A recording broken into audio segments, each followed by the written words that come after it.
Have you ever wondered why the exact same paycheck grants freedom to some, yet traps others on an endless financial treadmill?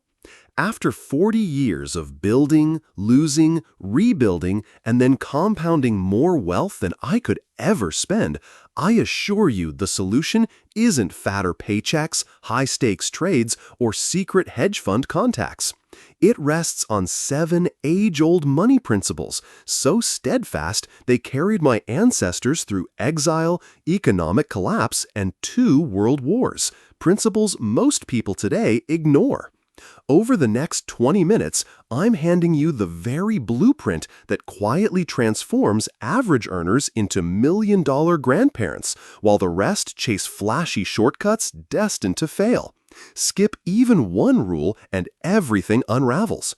Master them all and recessions lose their power over you. Here's a sobering fact. 78% of adults in developed countries live paycheck to paycheck. Doctors, engineers, even entrepreneurs pulling in 7 figures, they're all one setback away from begging lenders for relief. Meanwhile, a tiny slice of the population, just 2% of Americans, produces the lion's share of self-made millionaires and also gives more per person than any other group I've studied.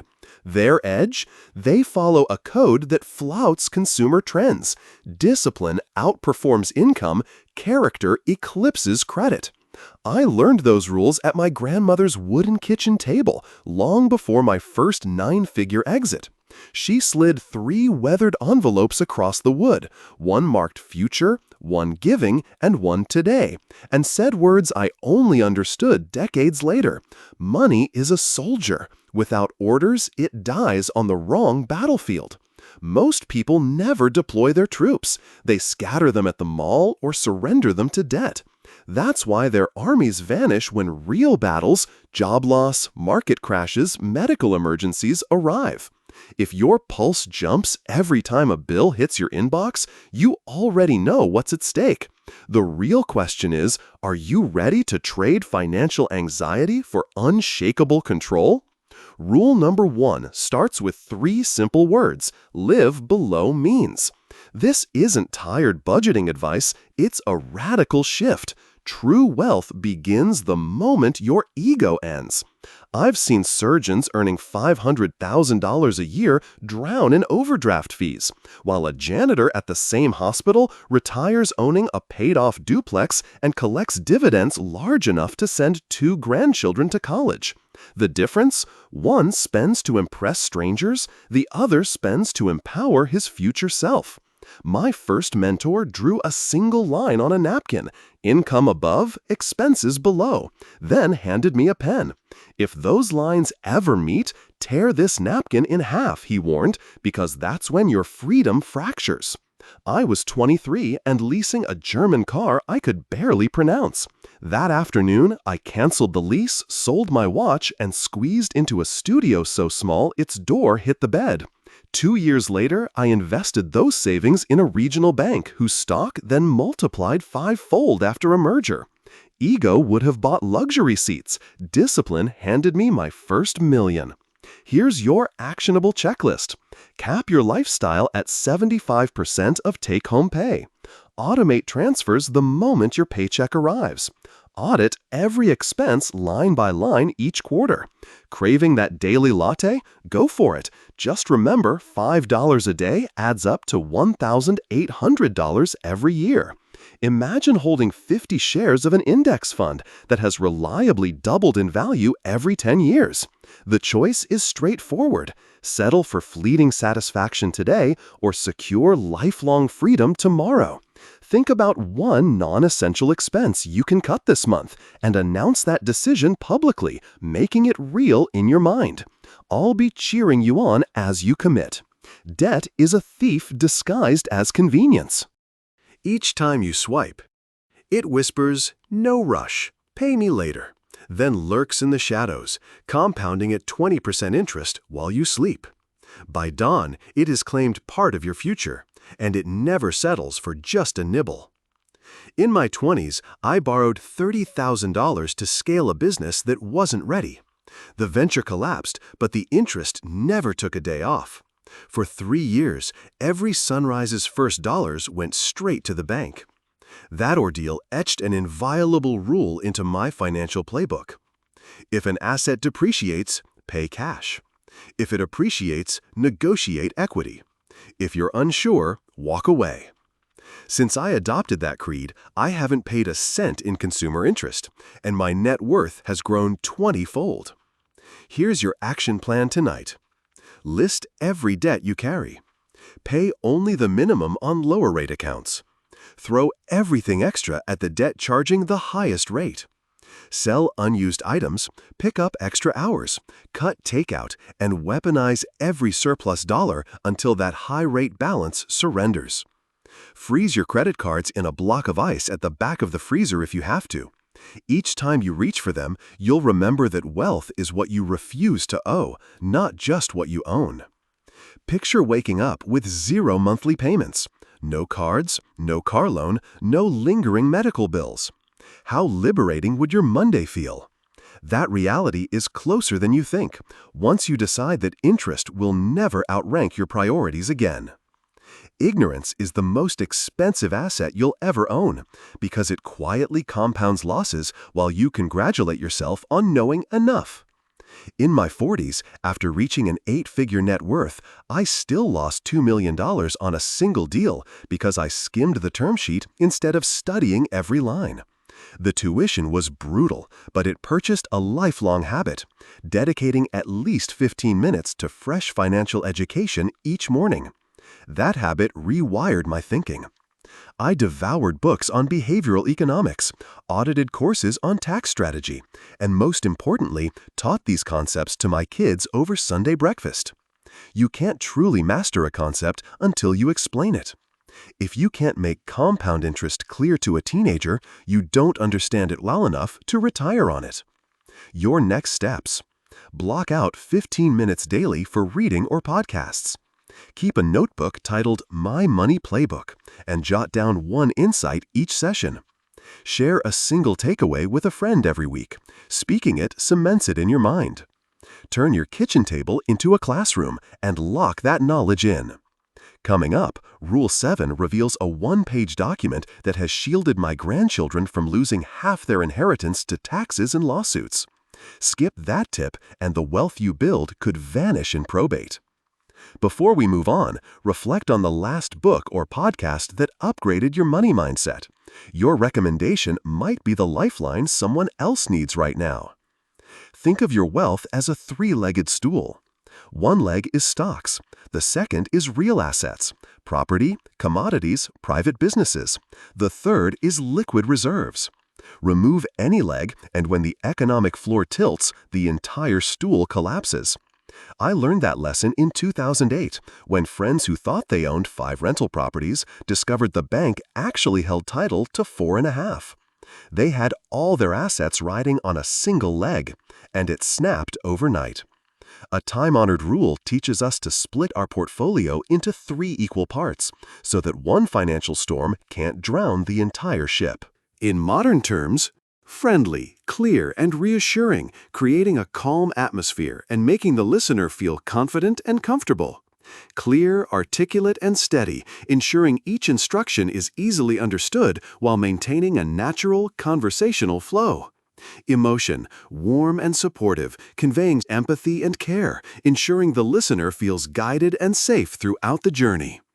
In modern terms, dedicate 1/3 to growth, like broad market index funds or companies that keep boosting dividends. 1/3 to stability. Think real estate, top-tier bonds, or profitable small businesses you actually understand.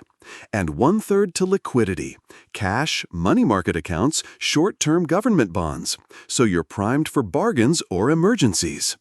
Stress test your situation right now. If your main holding plunged 30% tomorrow, could you still sleep soundly? If not, rebalance before the market forces your hand. Remember, it's not about chasing the absolute highest return, it's about surviving the knockout punch without getting taken out of the game. Here's a swift assignment. Open your net worth statement tonight and tag every asset under growth, stability, or liquidity. Spot a category carrying too much weight? There's your next strategic move. Cash doesn't lie. It mirrors your habits down to the last penny. Yet most of us avert our eyes, too scared to face the truth. I was no different until a mentor dared me to track every single cent for 30 days. By the second week, I realized my daily pastry habit was costing $900 a year, plus a streaming bundle draining $600 more. That small audit unlocked $1,500, which I funneled into an index fund that's now worth over $30,000. Now it's your turn. Launch a 7-day money X-ray. Whatever you spend, every swipe, tap, or cash transaction, note it within 60 seconds. Use a notebook or an app. The key is immediacy. At week's end, sort your expenses into 4 categories. Survival keeps you alive, security builds your future, service grows your community, and self-indulgence covers everything else. This isn't about guilt, it's about control. Once you spot the leaks, seal them and redirect funds into security and service. It takes only 10 minutes each week, yet that discipline separates those who wonder where their paycheck went from those who tell every dollar exactly where to go. Coming up shortly, a simple generosity habit that unleashes opportunities beyond what any spreadsheet can measure, but only if you accept that giving is a growth strategy, not just an expense. It may feel counterintuitive when you're grinding, but generosity is the lever that lifts you higher. My grandmother called it the open hand principle. A closed fist holds on to what it has, but blocks everything new. At 29, I put her advice to the test. I committed 10% of my stagnant consulting fees to buy college textbooks for first-generation students. In just 12 months, my revenue doubled, not by magic, but because giving widened my network and sharpened my purpose. Here's a blueprint. Choose a percentage. Start with 2% if 10% feels too steep. Automate the transfer the moment your paycheck lands, so emotions stay out of it. Channel those funds into causes that resonate with you and involve your family in the decision. Kids who grow up practicing structured generosity learn to see money as a tool, not a master. And remember, giving isn't limited to cash. Mentor a young professional. Introduce 2 friends who can help each other. Offer your expertise. True wealth goes beyond digits on a screen. It lives in the strength of your relationships. Take a moment to reflect. Who will you lift up this week? And how could that act reshape both your story and theirs? Then put your plan into motion. Think of tomorrow as a contract you've already signed. Whether you read every clause or not, one accident, one lawsuit, one market crash can wipe out decades of progress, unless you build your defense today. Too many families get stuck in probate because someone neglected to draft a will. Entire legacies have been halved when heirs battle over assets without clear direction. My own safeguard rests on 3 essentials: a living will, an advance healthcare directive, and a durable power of attorney, each reviewed every 2 years. I carry a term life insurance policy large enough to eliminate every debt and cover college tuition for each grandchild. All my passwords, account numbers, and a detailed letter guiding my spouse through the first 60 days if I never return live securely in one binder. Protecting your legacy isn't just about money, it's about providing clarity. Pick one weekend this month to create or update your estate documents. Designate both primary and contingent beneficiaries. Keep one printed copy in a fireproof safe and another encrypted in the cloud. Then have an honest conversation with your loved ones, not just about who inherits what, but about why those assets exist, to buy choices, to buy time, to buy freedom they can pass on next. Now let's debunk 5 widespread money myths. 1. I'll start investing once I earn more. Discipline on a modest salary will outpace reckless spending on a hefty paycheck decade after decade. Begin with $10 today. The habit matters more than the amount. 2. My credit score is an asset. It's simply a lender's forecast of your profitability. A top score only counts if you carry 0 consumer debt. 3. Diversification dilutes returns. Focused investments build fortunes, diversification preserves them. While you're still growing wealth, spread your income streams, then concentrate on your core expertise. 4. Budgeting feels restrictive. Actually, it gives you permission to spend boldly on what matters by cutting everything else. 5. I'll give to charity when I'm rich. Delaying generosity robs you of relationships and goodwill that accelerate future gains. Giving is a growth engine, not a burden. Ready for action? Here's a 7-day sprint. Day 1. Track every expense for 24 hours. No judgment, just raw data. Day 2. Slash one unnecessary cost and reroute that exact amount into your emergency fund. Day 3. Cancel or destroy the credit card charging the highest interest rate. Day 4. Read 10 pages of a personal finance classic and teach the main insight to a friend. Day 5. Invest $50 or whatever you can into a broad market index fund. Day 6. Schedule an automatic transfer, even $5, to the cause you care about most. Day 7. Draft or update at least one legal document, a will, beneficiary form, or power of attorney. Action separates spectators from achievers. Consider Gerald, a high school custodian whose annual income was smaller than what some parents spent on a single vacation. Each payday, he lived on 70% of his earnings, avoided debt completely, and funneled the rest into a low-cost index fund. Colleagues teased his faded sedan and brown bag lunches, but quarterly statements piled up in his desk drawer. Every month he read one investment book, logged every penny, tithed 10% to a scholarship fund, and kept his estate details current. After 4 decades under fluorescent lights, he retired with $8 million, enough to buy a lakeside cabin outright and endow scholarships for future students. That's the payoff of patience, precision, and purpose. The neighborhood paper hails it as miraculous, yet Gerald insists it was simply arithmetic wrapped in persistence. His journey shatters the myth that building real wealth demands genius or glitz. It hinges on habits, so most people scroll right past them. If a custodian can secure a financial dynasty with a broom in one hand and compound interest in the other, what excuse remains for you? Fast forward a decade. You never adopted these 7 principles. Credit card bills still whisper your name. Your investments wobble on a single pillar. Your kids inherit chaos, not clarity. Now rewind and replay those 10 years, living by the rules. 0 consumer debt. A 3-pillar portfolio humming through market highs and lows. A giving record thicker than your tax filings. Which future sits lighter in your chest? Millions already chose that second timeline. More than 20 million brokerage accounts grow quietly each day. Over $4 billion flow annually through automated donations. Estate planning filings are up 30% since the last downturn. Ordinary people, teachers, nurses, gig workers, are proving every rule works right now. The only variable left is you. In 10 years, you'll either attest that these guidelines saved your financial life or wish you'd started when someone challenged you to act. Question 1. I'm 45 with 0 savings. Am I too late? Not if tonight you automate 15% of every paycheck and refuse new debt. Compound interest still has 20 years to multiply your funds. Add a side hustle and you'll outpace those who began earlier but coasted. Question 2. Should I kill my mortgage or invest instead? Apply the sleep test. If owning your home outright gives you deeper rest than 1 extra % of return, wipe out that mortgage. Peace is a dividend no spreadsheet can measure. Question 3. What about gold or cryptocurrency? Treat them as insurance, not salvation. Cap exposure at 5% unless you can draft a 10-page analysis on their risks. Question 4. How do I help my adult children without enabling them? Match their savings 1 for 1.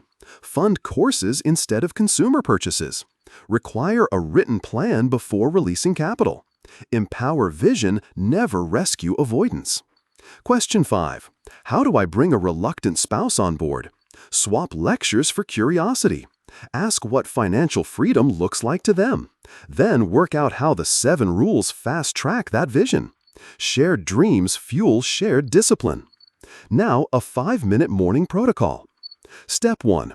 Grab yesterday's ledger, paper, or app and scan your net cash flow. 30 seconds. Step 2. Read a single paragraph of financial insight, a quote, book excerpt, or newsletter clipping, 30 seconds. Step 3. Speak your top money goal aloud. 0 consumer debt by December 31st or 2 rental properties in 24 months, 10 seconds. Step 4. Choose one concrete action for today.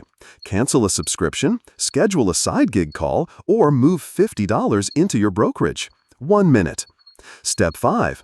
Close your eyes and spend 90 seconds feeling the relief future you will enjoy when this action compounds. Anchor that emotion. Motivation follows feeling, not logic. Spend 5 minutes at sunrise for 30 straight days and watch your decisions align like iron filings around a magnet. Which question or step resonated most? Reflect on it and lock it into your routine. You now hold 7 time-tested rules, a 1-week sprint, and a 5-minute morning ritual. They cost nothing but attention and will reward you with freedom every breath you take. The next move is yours alone. Decide right now. Will you let this message slip into the background, or will you lock in one powerful habit before daylight fades? Take the leap. Embed that new routine immediately. Sometimes frustration rises so high you want to strike out at someone or even turn that fury on yourself.